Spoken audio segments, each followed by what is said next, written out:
అర్ధరాత్రి చర్చలతో అర్ధరాత్రి భారతదేశానికి స్వాతంత్రం ఇచ్చి 1947 ఆగస్టు 14 అర్ధరాత్రి అంటే 12 దాటిన తర్వాత ఆగస్టు 15 ఆ సమయం చూసుకొని అర్ధరాత్రిని ఎంచుకొని ఎవరికి ఎలాంటి ఇన్ఫర్మేషన్స్ లేకుండా ఏం జరుగుతుందో తెలియకుండా బ్రిటిష్ సర్కారు భారతదేశానికి స్వాతంత్రాన్ని ఇచ్చి వాళ్ళు వెళ్ళిపోయే సమయానికి ఈ దేశం లోపల ఎన్నో సంస్థానాలు ఇంకా భారతదేశం లోపల విలీనం కాలేదు.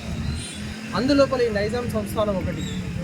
నైజాం సంస్థానం విలీనం కాలేదు, భారతదేశానికి స్వాతంత్రం వచ్చింది, కానీ ఈ నైజాం ప్రాంతానికి రాలేదు అన్న విషయం తెలిసిన తర్వాత ఇక్కడ ప్రజలందరూ కూడా కోపేద్రేకులై సెప్టెంబర్ 2న జాతీయ జెండాను తప్పకుండా ఎగురవేయాలనే నెపంతో, ఆవేశంతో, కోరికతోటి ఆ స్వాతంత్ర స్వేచ్ఛా వాయువులు పీల్చాలి అనే ఉద్దేశంతో పరకాల నడివీధుల లోపల వివిధ గ్రామాల నుంచి ఈ నైజాం ప్రాంతం నుండి ఒక 4-5 వేల మంది ప్రొసెషన్గా రోడ్డు మీద జెండా పట్టుకొని వెళ్తుంటే వారిపైన ఏదైతే నైజాం సర్కారు యొక్క కాసిం రిజ్వీ మిలిటరీ ఉందో వాళ్ళు విచక్షణారహితంగా కాల్పులు జరిపి ఎంతోమంది ప్రాణాలు అసలు బాసే విధంగా చేసిండు. ఒక 4,000 మంది గుంపు మీద విచక్షణారహితంగా కాల్పులు జరిపితే ఆ రోజు ఉన్న కాంగ్రెస్ ప్రభుత్వం ఒక పంచనామా చేసి 20-30 మంది చనిపోయిందని చెప్పేసి రికార్డు తీసుకొచ్చిండు. అది సాధ్యమేనా? మరి అదే కార్యక్రమానికి, అదే జరిగిన ఆగంతగానికి మన ఏదైతే డయర్ నిర్వహించిన ఉందో దానికి పేరు పెట్టి మరో జలియన్ వాలా బాగ్ అనే పేరు పెట్టి ఈ రోజున చట్టసభ లోపల రిలీజ్ చేసిన తర్వాత అప్పటి నుండి ఉద్యమం పెళ్ళుబుగిన తర్వాత ఆపరేషన్ పోలో పేరుతోటి సర్దార్ వల్లభాయ్ పటేల్ గారి నాయకత్వం లోపల నైజాం మీద యుద్ధం ప్రకటించి వచ్చి యుద్ధం చేసిన తర్వాత నైజాం మన భారత ప్రభుత్వానికి నడుము వంచి మెడలు వంచి నైజాం ప్రభుత్వం నుంచి తెలంగాణ ప్రాంతమైన నైజాం ప్రాంతాన్ని గుంజుకోవడం జరిగింది. అలాంటి సందర్భం లోపల ఈ సెప్టెంబర్ 17ను అప్పుడున్న కాంగ్రెస్ పార్టీ, ఇప్పుడున్న కాంగ్రెస్ పార్టీ వరకు కూడా అధికారికంగా ప్రకటించుకోకుండా ఇక్కడ స్థానికంగా ఉన్న నాయకులు మటుకు గుట్టుచప్పుడు కాకుండా ప్రజల మధ్యలోకి వెళ్ళి మేము జెండా ఎగరేస్తున్నాం అని చెప్పడం హాస్యాస్పదం కాకపోతే ఇంకేంటిది? అప్పుడు చనిపోయిన వాళ్ళందరికీ నివాళులు అర్పించకుండా, అప్పుడు చనిపోయిన వాళ్ళను గుర్తు చేసుకోకుండా, వారి అంశాలను పాఠ్యాంశాల్లోకి ఎక్కించకుండా, చరిత్రలోకి ఎక్కించకుండా, వాళ్ళను తొక్కిపెట్టి రాబోయే తరాలకు చరిత్రను చూపించకుండా కనుమరుగు చేయడం ఈ కాంగ్రెస్ పార్టీకే చెల్లింది. మరి జలియన్ వాలా బాగ్ అని పేరు పెట్టిన తర్వాత కొన్ని 100,000 మంది చనిపోయిన తర్వాత ఈ నైజాం రాష్ట్రానికి, నైజాం ప్రాంతానికి అప్పటికి కూడా పూర్తి స్వేచ్ఛను, స్వాతంత్రాన్ని ప్రకటించలేదు. అప్పుడు కర్ణాటక లోపల 2 రాష్ట్రాలు ఉన్నాయి, తమిళనాడు సైడ్ 2 రాష్ట్రాలు ఉన్నాయి, తెలంగాణ లోపల కొన్ని జిల్లాలు ఉన్నాయి.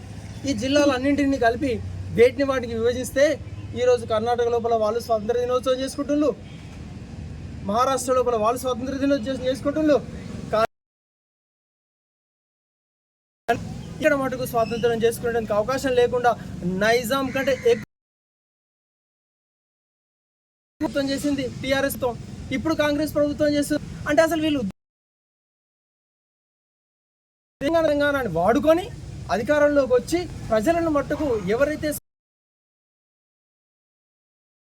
వాళ్ళను నీరు గార్చి వాళ్ళను అబాసు పాలు చేయడం తప్ప ఏం లేదని చెప్పేసి మేము కార్యక్రమాన్ని భారతీయ జనతా పార్టీ వచ్చిన తర్వాత ఖచ్చితంగా అధికారంగా ప్రకటిస్తాం. పరేడ్ గ్రౌండ్ లోపల జెండా ఎగరవేసిళ్ళు అధికారికంగా కేంద్ర ప్రభుత్వం ఎక్కడైతే చేయాలో దాన్ని చాటి చెప్పిళ్ళు ప్రజలకు. మేము అదే దృక్పథంతో ఉన్నాం. తెలంగాణ రాష్ట్రంలో ఈ నైజాం ప్రాంతం తోడు లేకుండా చేసేందుకు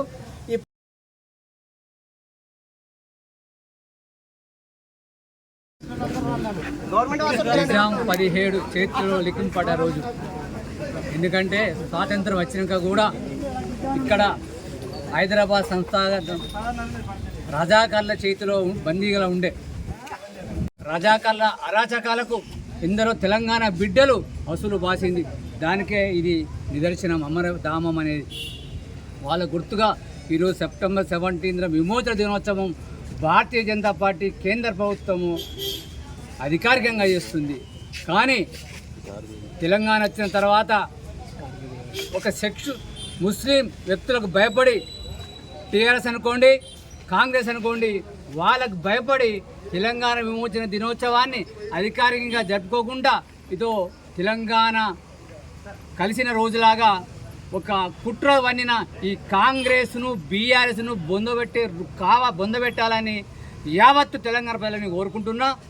అలాగే మా కేంద్ర నాయకత్వం చెప్పిన విధంగా రానున్న కాలంలో రాష్ట్రంలో బీజేపీ అధికారంలోకి వస్తే సెప్టెంబర్ 17ను అధికారికంగా విమోచన దినోత్సవం మేము అందరం చేస్తామని ఘంటాపథం చెప్పుకుంటూ భారత్ మాతాకి